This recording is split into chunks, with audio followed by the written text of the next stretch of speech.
Bonjour à tous, j'espère que vous allez bien. On se retrouve dans un nouvel épisode pour parler d'un gros sujet qui est la procrastination et du sentiment de culpabilité qui en ressort.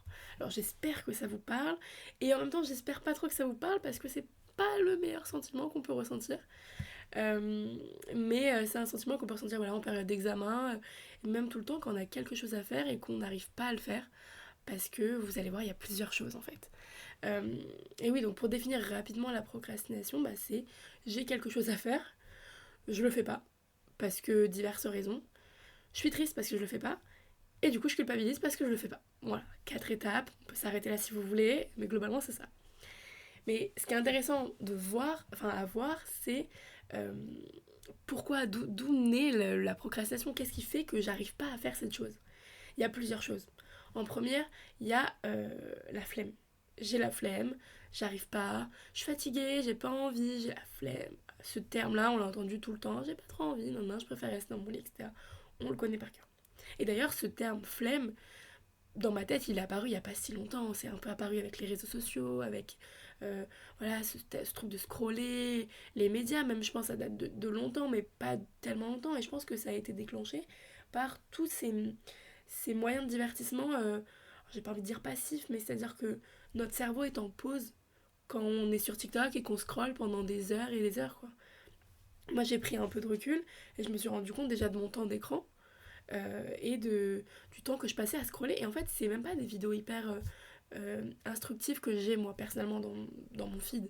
C'est des vidéos voilà, de gens qui dansent, des soldats qui retrouvent leur famille et je pleure devant comme une débile alors que je les connais pas du tout, des trucs de nourriture, des Get Ready With Me, genre plein de trucs où j'ai pas forcément à être instruite. Donc j'essaye un peu là de refaire mon TikTok pour avoir des trucs qui m'intéressent pas trop.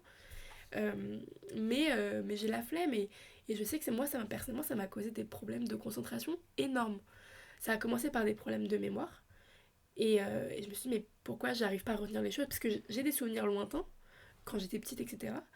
Mais j'ai du mal à avoir des souvenirs gardés en mémoire des choses qui sont récentes.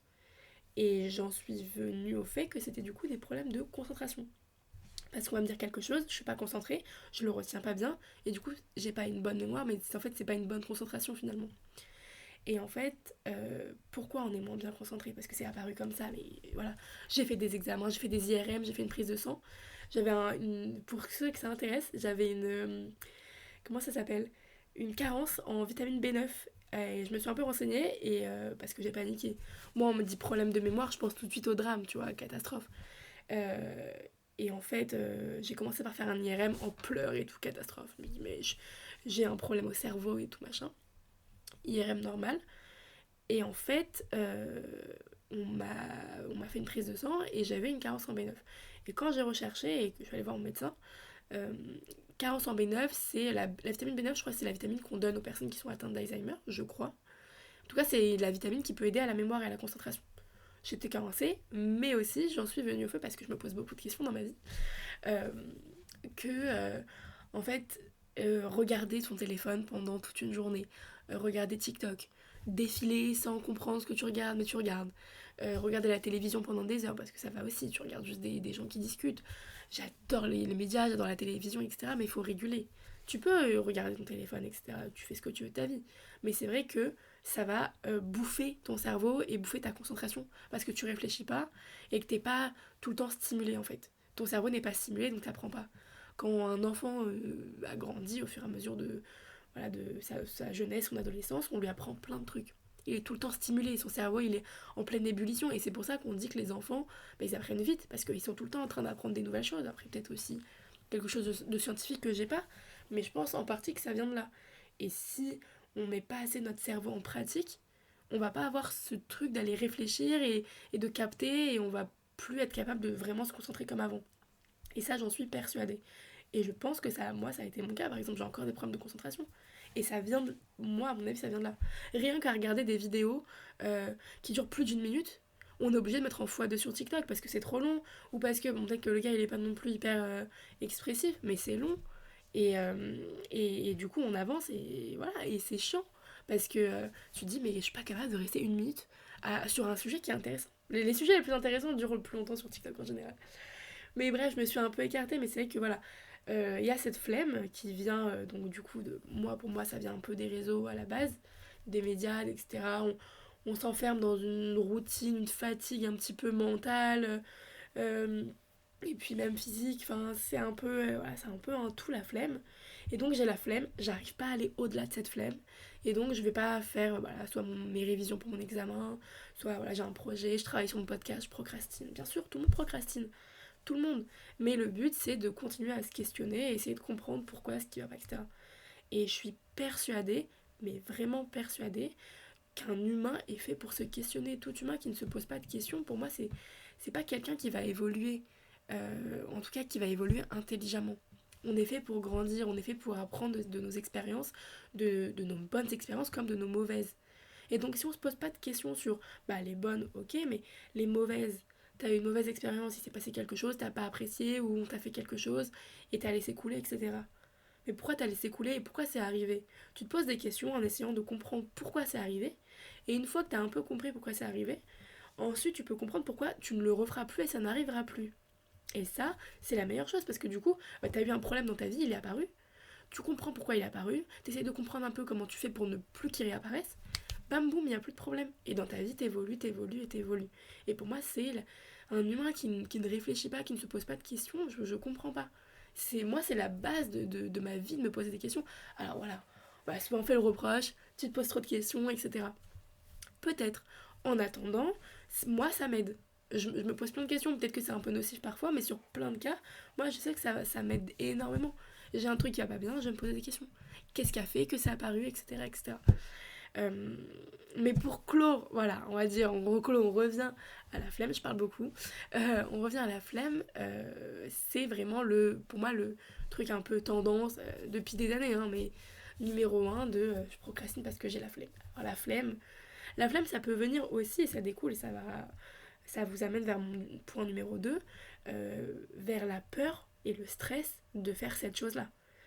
J'ai peur parce que et en dessous de ça, c'est un grand 1, petit 2, en dessous de cette peur, il y a aussi ce truc de j'ai peur parce que je me sens pas capable, donc peut-être un manque de confiance.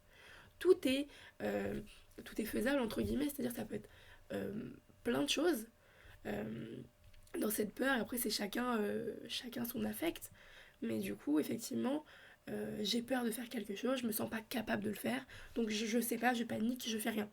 Moi, ça m'est arrivé plein de fois.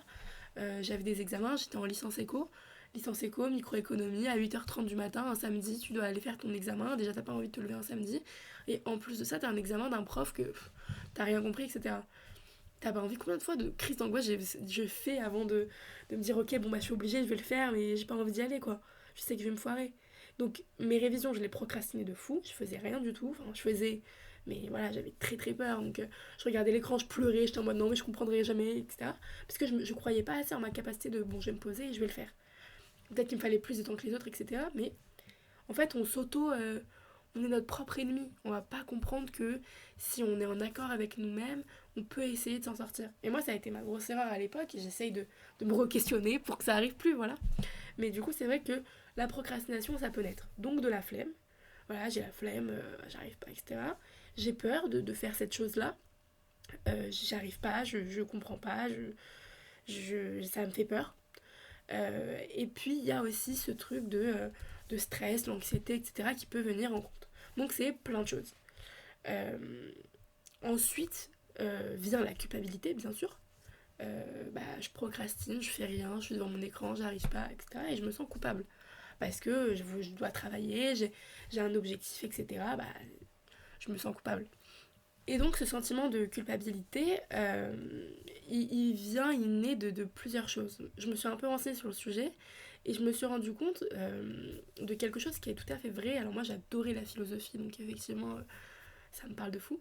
Mais c'est un fait, en fait notre mental, notre cerveau, notre façon de réfléchir est fait de deux parties. Je suis fait pour dissocier le bien du mal. Donc il y a deux choses, le bien, le mal. Tout ça, c'est chapeauté par ce qu'on appelle le surmoi. Le surmoi, c'est, on va dire, l'entité supérieure interne, le policier intérieur, voilà, qui va te dire, ça, je vais pas le faire. Ça, c'est pas une bonne chose, voilà, je sais pas, de sauter nu dans la Seine. Très mauvaise idée.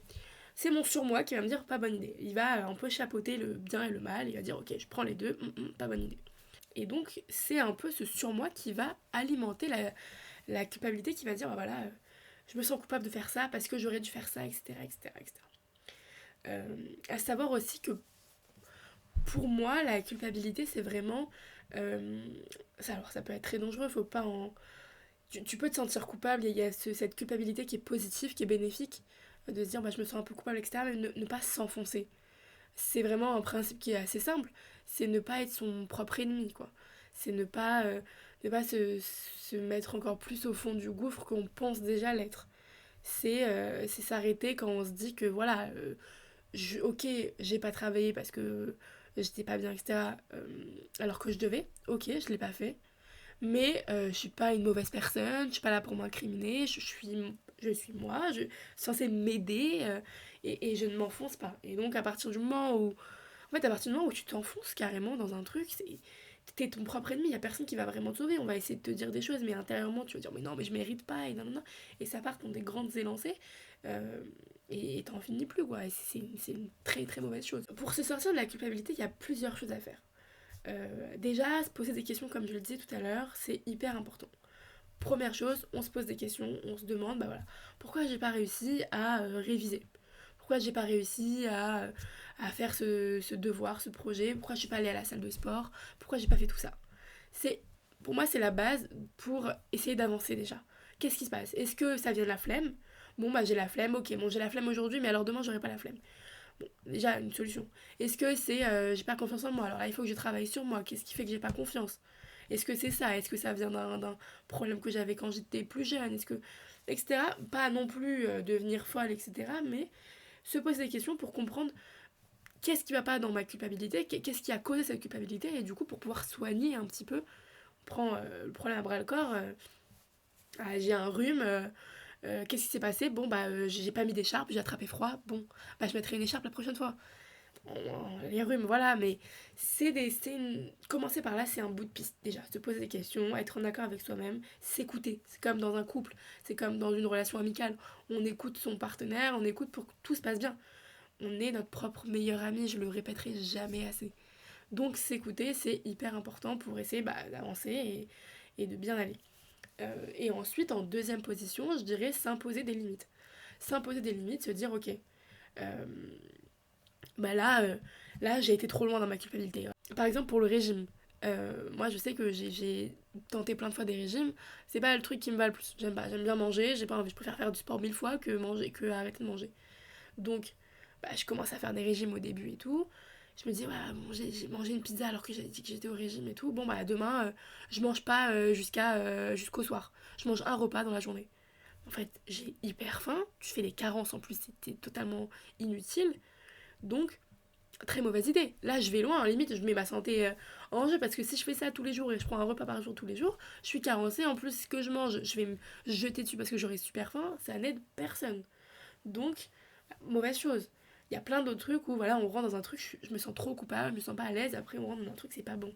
Donc, se fixer des limites. Ok, là, waouh, j'ai atteint ma limite de truc. Je suis pas une mauvaise personne, je suis pas quelqu'un qui a fait une catastrophe, tout se répare, tout peut aller mieux, etc. Et au pire, bah j'avance, tant pis, bon bah ça a été un échec, et je vais autre chose.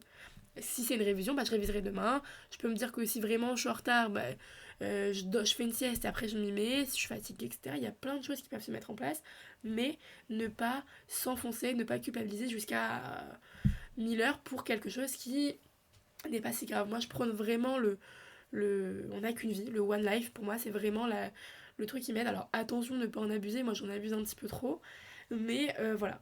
Donc pour la culpabilité c'est ça. Et du coup pour arrêter de procrastiner et pour éviter d'avoir cette culpabilité, on prend le problème en amont, il y a plusieurs choses. Et il y a plein de gens sur TikTok qui te diront 5 façons d'arrêter de procrastiner, etc. Il y en a plein. Il faut juste choisir celle qui nous correspond le mieux. Voilà, c'est tout. Il n'y a pas de secret, c'est normal. Tu vas voir cette meuf-là, tu vas dire ah, mais elle, ça marche sur elle. Ouais, mais ça marche pas sur moi en fait. J'ai pas tenté, ça ne marche pas sur moi. J'ai essayé tous les trucs. Donc je peux vous dire, il y en a plein. Mais il faut choisir la meilleure solution pour soi. En fait, je prône tellement le One Life que pour moi, faire une liste, c'est quelque chose qui va pas matcher. Parce que je vais me dire que bon, ok, il faut que je fasse ça, ça et ça. Je le mets sur ma liste. Le lendemain, j'ai la flemme, je suis sur mon lit, je regarde une vidéo YouTube.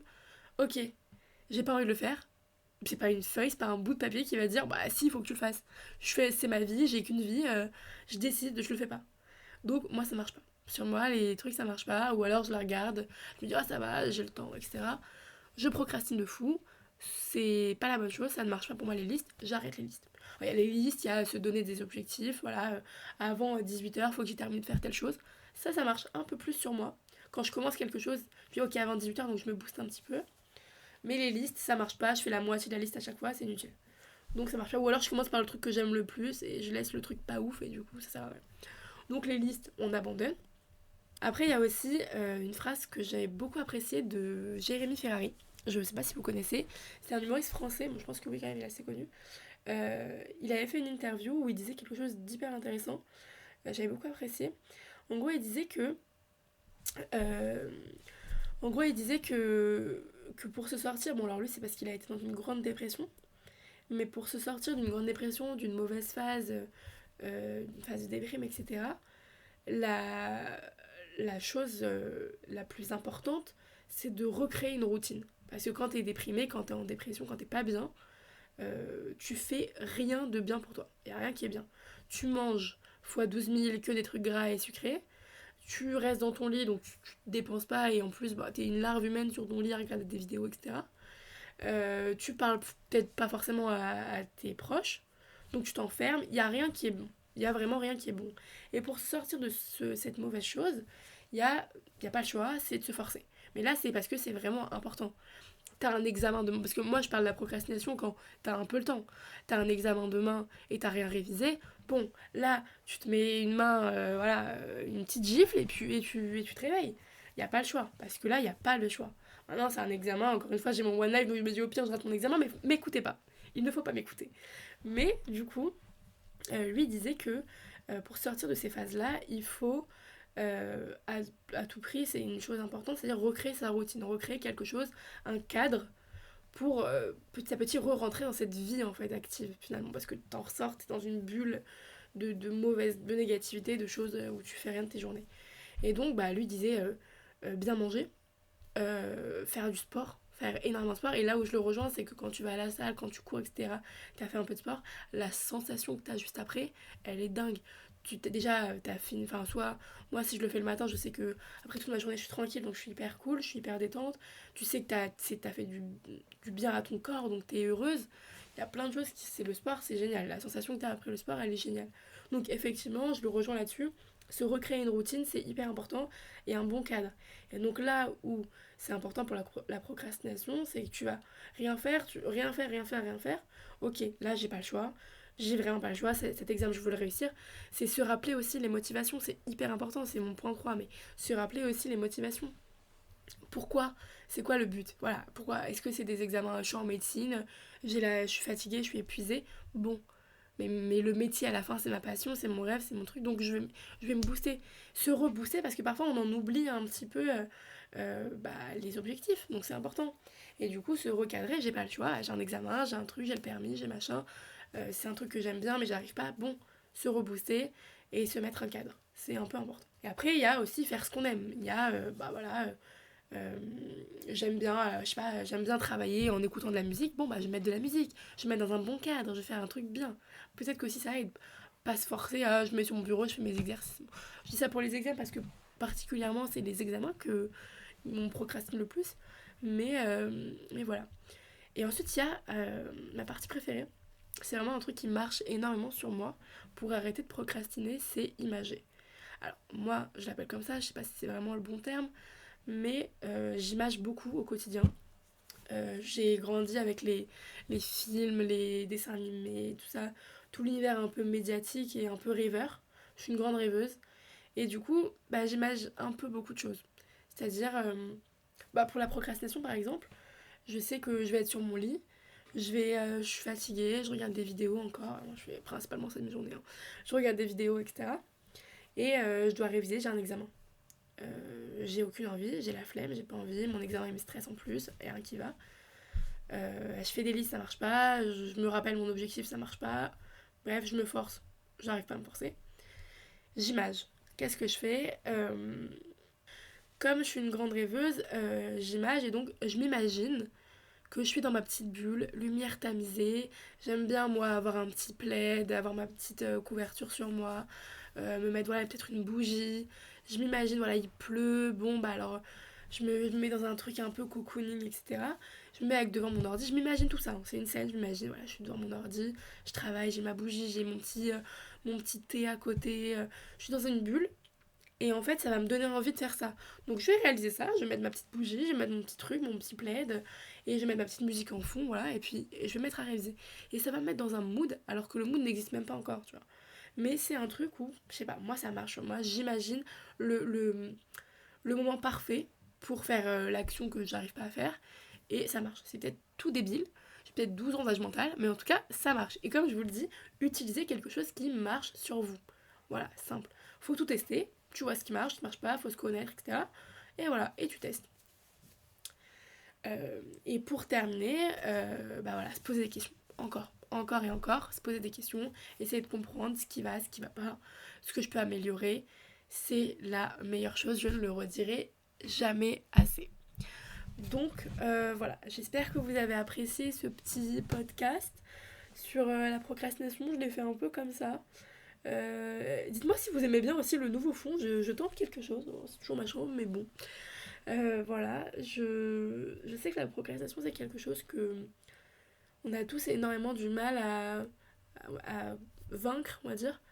Euh, pour autant, je pense que moi, par exemple, je regarde plein de comptes Insta, TikTok ou quoi, sur voilà, billionnaire, je sais plus quoi, machin, enfin les trucs où tu te dis, waouh, ils ont réussi et tout, machin, et ça donne envie, tu vois. Bon, après, la plupart du temps, c'est des trucs un peu fake, mais ça donne envie. Mais en fait, les gens qui réussissent, ils ont travaillé pour. Bon, il y a des gens, il y a des cas particuliers, mais il y a, la plupart du temps, c'est le travail qui gagne, en fait. Et la procrastination, c'est vraiment l'ennemi numéro un de... En fait, la procrastination, c'est l'ennemi numéro un du travail, et la culpabilité, c'est ton ennemi numéro un. Parce que ça te bloque, ça te coupe. Je me sens coupable, j'ai pas confiance en mes capacités, bam, je sais rien faire et je suis la personne la plus nulle du monde. Moi, quand j'étais petite, c'était là. D'ailleurs, ma mère, elle m'a toujours dit, t'es pas nulle. Parce que quand j'étais petite, mais c'est horrible ce que je vous dis, hein, je dis ça avec le sourire, c'est catastrophique. Quand j'étais petite, je sais pas pourquoi je me mettais en tête que j'étais nulle. Enfin, quand j'arrivais pas à faire un truc, la chose. euh, En fait, c'est ça, quand j'étais petite, je me mettais en tête, quand j'arrivais pas à faire un truc, j'étais nulle. Et je pense que ça a un peu engrainé un truc dans mon cerveau de me dire, tu sais pas faire tel truc, t'es nul, t'es plus inférieur que les autres, etc. Et en fait, pas du tout. Parce que, bah, on est fait pour apprendre, on est fait pour évoluer. Il y a des gens qui ont des capacités pour faire des choses euh, bah, plus facilement que d'autres. Et puis voilà, mais c'est pas pour autant que t'es pas capable de réviser, d'apprendre, voilà, d'apprendre de nouvelles choses, etc. On est tous humains, on a tous une base qui est à peu près similaire. Et puis, après, on s'arrange comme on peut et c'est en se posant des questions encore et encore qu'on arrive à atteindre le statut un peu parfait de j'ai un problème, bon bah qu'est-ce qui se passe, je me pose des questions, bon je règle ce problème, comme ça il apparaîtra plus, bam boum, et j'avance, j'ai un autre problème et je fais ça encore et encore, ah, c'est la vie, c'est ça tout le temps et tout le temps et encore. Donc voilà, j'espère que ça vous aura plu. Je prends tous les retours, je prends tout. Dites-moi tout, parlez-moi, racontez-moi vos vies. Et puis on se retrouve pour un nouvel épisode très bientôt. Bye!